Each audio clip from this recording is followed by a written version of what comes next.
everyone, it's me again. It's Chikay Kike Vlogs. So for today's video it's quick vlogs only, and ang pag-uusapan natin guys is about sa polio vaccine and yellow fever na kukunin natin sa Bureau of Quarantine.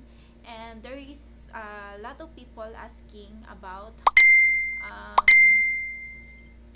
pwede bang isa lang yung kukunin guys, like polio vaccine or yellow fever na vaccine.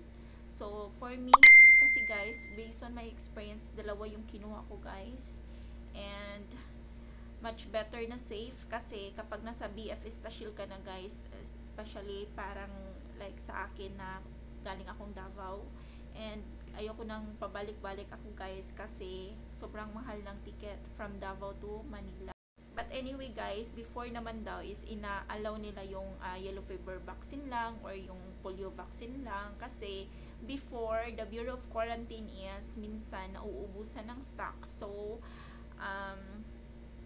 it's either isang vaccine lang yung kukunin, but then nung nasa BFS Tashil ako, based on my experience to ha, and nasa BFS Tashil ako guys, is dalawa yung hinanap sa akin. So sa card na yellow card o yung ICC is dalawa yung pinavaccine ko, and if you're asking pwede ba pagsabayin yung dalawa, yes, according to the doctor or according to the representative ng Bureau of Quarantine, because nagtanong ako kung in that day pwede bang dalawang vaccine yung ipavaccine ko, is yes, pwedeng sabay yun siya guys. But in my case is di ko yun siya kaya kasi it hurts.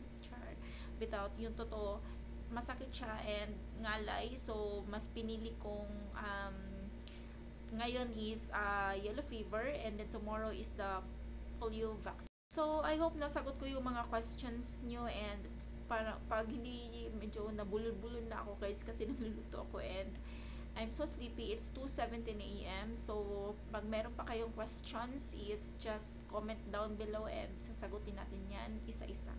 So, that's all for today guys. Thank you for watching. Bye!